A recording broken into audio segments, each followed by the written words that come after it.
Mesdames, Mesdemoiselles et Messieurs, fidèles téléspectateurs d'Oreb Télévision, vous qui nous suivez de partout dans le monde, vous êtes au 615 du bouquet Canal+, c'est bien votre chère émission Découverte.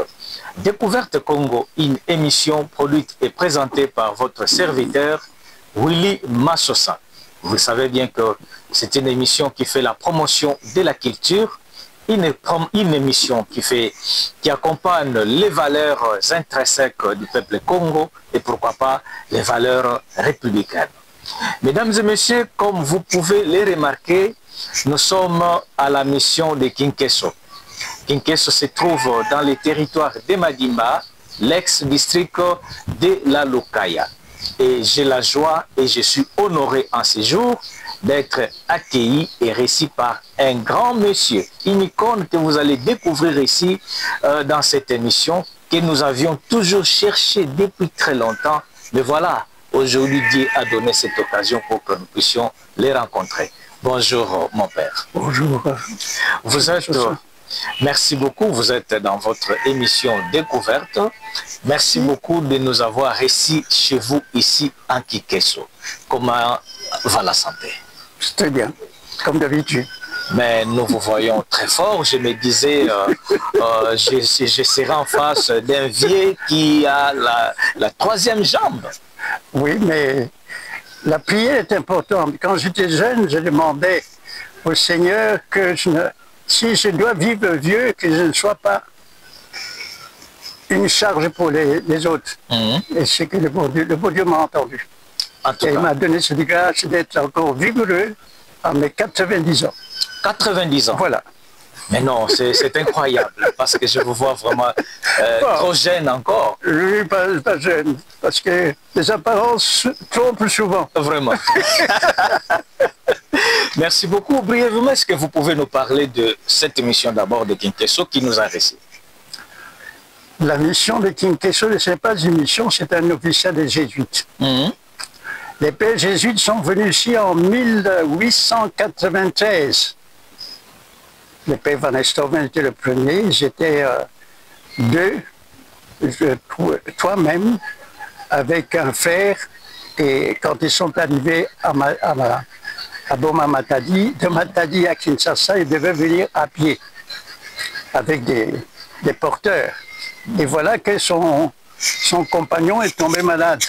Il devait rentrer à Matadi, espérant reprendre le bateau à Boma, à Banane, pour prendre le bateau qui les avait amenés d'Anvers. Et alors le père Van Estoven a continué la route tout seul. Il a envoyé le frère jésuite qui était avec eux d'accompagner le père malade à Matadi. Mais arrivé à Boma, le bateau avec lequel ils étaient venus était déjà parti. Et le père est mort à Mwanda. Son cimetière, son tombeau est encore là. À Mwanda. À Mwanda, oui. Et le père a continué tout seul. Et ils ont commencé à travailler à la mission à partir de Kinshasa jusqu'à Kwango et Kisantu, Kwango et Idiofa. Tout cela, on a donné aux jésuites. Même une bonne partie de Kinshasa était jésuite, par exemple, Njili, etc., jusqu'à Kenge, tout ça c'était jésuite. Jusqu'à Idiofa, c'était jésuite. Alors, ils ont commencé à travailler pour la mission. Et ils ont commencé les séminaires vers les années 22. Et c'était à Bandundu. Mais à cause de la maladie du sommeil, on a laissé Bandundu, Idiofa, pardon, Bandundu, Wombali, et ils sont venus construire le petit séminaire de l'Info. Mais le séminaire avait commencé à Wombali. Bon, alors, les jésuites ont attendu longtemps pour commencer le noviciat des jésuites. C'est en 1947. C'est une longue histoire. Il faudra raconter une autre fois. C'est ça. Alors, à cause, je ne sais pas de quoi, en tout cas, quand nous étions en théologie en Belgique, en 67, le provincial qui était là, le père Mertens, nous a dit que le noviciat est emmené au Rwanda, à Shangongu. Moi, j'étais un peu triste, mais qu'est-ce que vous voulez, c'est le super qui devait décider. Là, c'était en 67. En 67.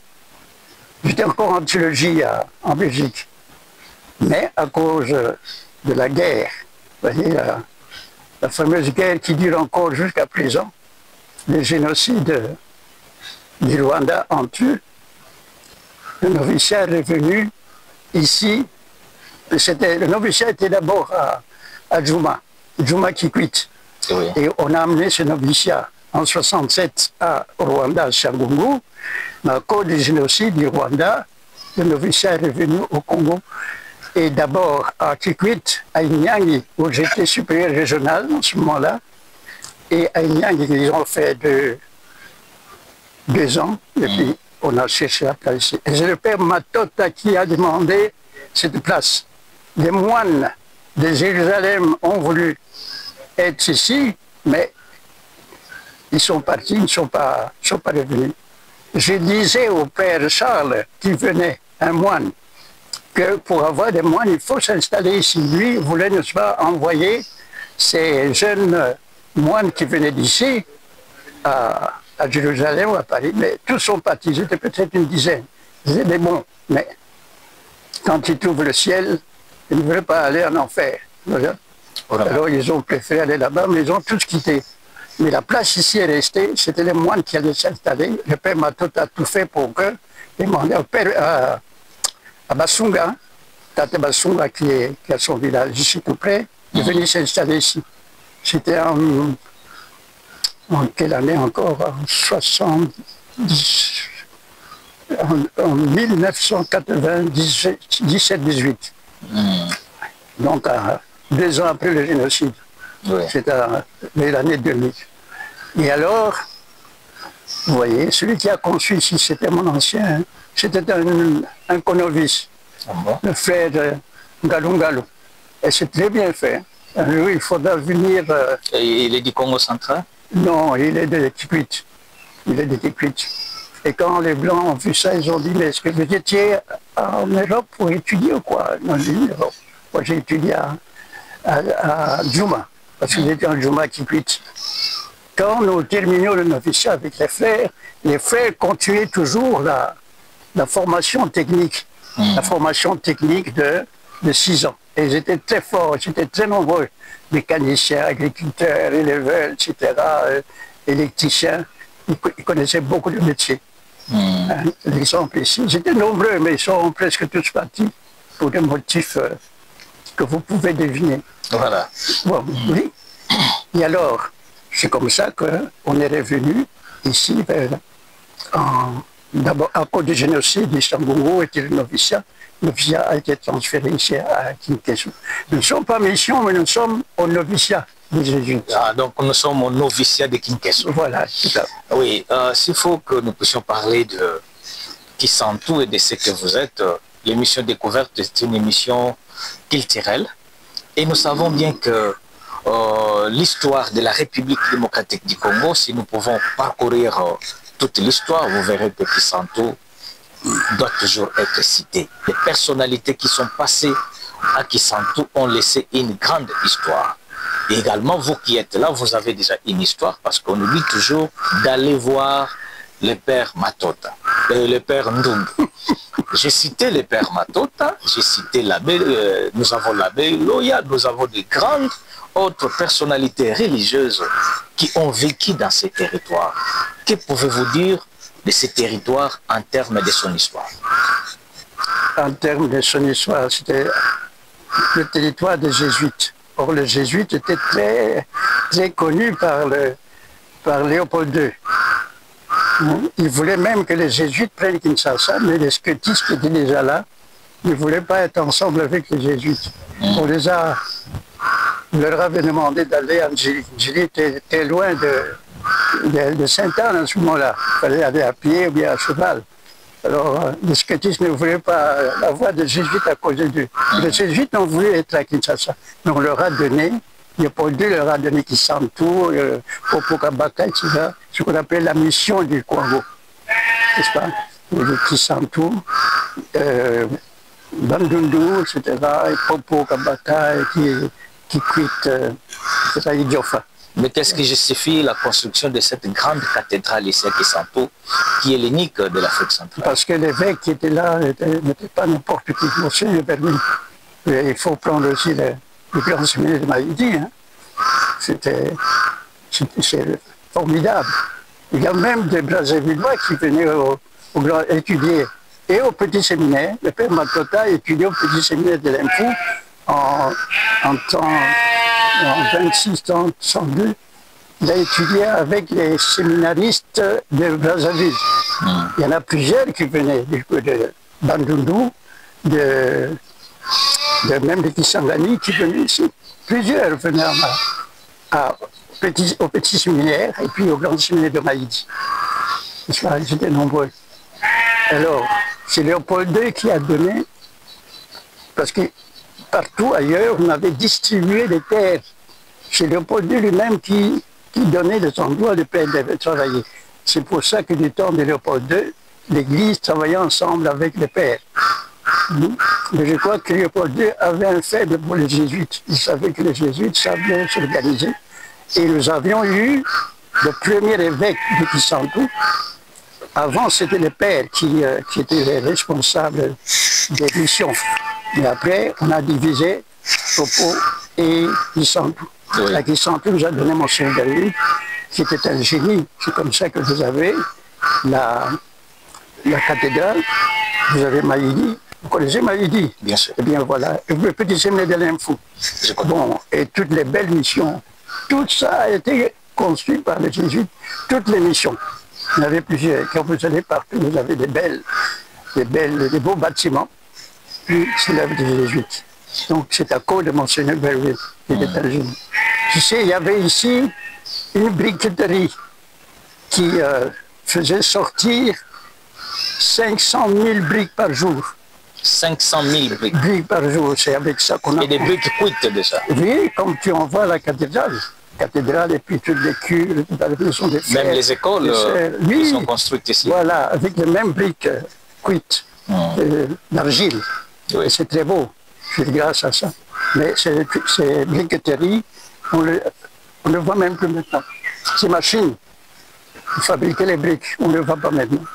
Il y avait 13 000 vaches le long de l'Inkisi, Kisantu, l'Infou, Nguiringa. 13 000 vaches. Maintenant, on ne voit plus de vaches ici, depuis que les pères sont partis. Donc nous-mêmes, le Congolais, nous sommes capables... Peut-être capables, mais je ne sais pas ce qui se passe. Il n'y a plus de vaches.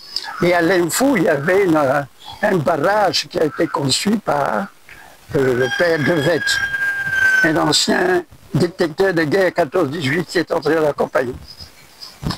Et quand il a voulu commencer le barrage électrique, les pères disaient non, tu n'allais pas construire une soirée. Il dit c'est mon travail, je peux faire ça. Quand il a fait ça, et ça a duré 2-3 ans. Le moment où on a mis l'électricité, tout le monde était comme au ciel. Et même les pères qui ne connaissaient pas l'électricité, tu vois, allumaient, éteignaient, etc. Le père Matotte nous disait, tout le monde a allumé, parce que j'étais très content. Et grâce à ce moteur, on avait la menuiserie. Les meubles qui étaient fabriqués, à l'Infou, les pères les amenaient aussi tous les jeudis, je ne sais pas, chez les scotistes à Kinshasa. Les scotistes n'avaient pas une menuiserie comme ça. Il y avait le garage, à côté avec le barrage, on avait cette électricité qui permettait l'agriculture, l'élevage, etc., la briqueterie, la maçonnerie, le garage, l'électricité, et puis surtout le tissage. On fabriquait les habits, n'est-ce pas, les tissus là-bas. Ah bon? Et le tissu qui était vendu, c'est tous les élèves s'habillaient avec le tissu que vous fabriquez à l'Info. Donc les tissus, c'est fabriqué localement? D'accord, localement. Et on fabriquait même des tapis. Le roi Albert a eu certainement de ces tapis-là.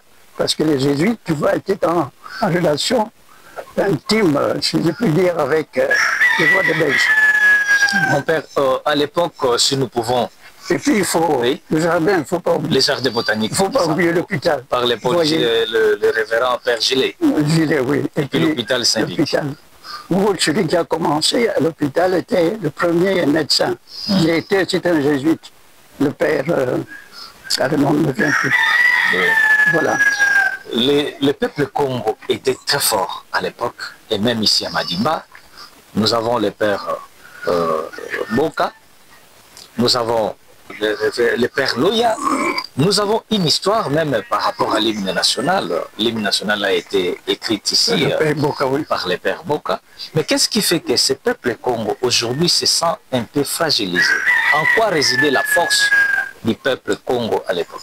Celle qui repart avec le Grand Prix, Uwezo Fashion, et la candidate numéro 20. Toi aussi, tu veux être la prochaine gagnante d'Uwezo Fashion. C'est ta chance unique de briller, de montrer ton talent et de faire vibrer la mode africaine comme jamais. Les inscriptions pour la saison 2 sont ouvertes du 1er au 22 juin 2025. Voici comment t'inscrire en quelques étapes simples. Lance ton navigateur web, va sur www.uwezofashion.com. Sur la page d'accueil, clique sur s'inscrire maintenant. Lis bien les critères de participation, puis clique à nouveau sur s'inscrire maintenant. Remplis le formulaire d'inscription avec tes informations. Nom, poste-nom, prénom, date de naissance, ton numéro de téléphone, ta province d'origine et importe ta photo passeport. Remplis les informations de paiement en mettant ton numéro de mobile money. Choisis la devise de ton paiement. Frais d'inscription, 5 $ ou 14 500 francs congolais. Puis, clique sur s'inscrire et payer. Une fenêtre push apparaîtra pour confirmer ton paiement. Confirme et saisis ton code PIN selon ton opérateur téléphonique. Tu recevras un SMS confirmant ton paiement. N'oublie pas de noter la référence de ton inscription après le paiement. Ne rate pas ta chance de faire partie de l'aventure Uwezo Fashion. Inscris-toi dès maintenant sur www.uwezofashion.com. Uwezo Fashion, le rendez-vous des stylés.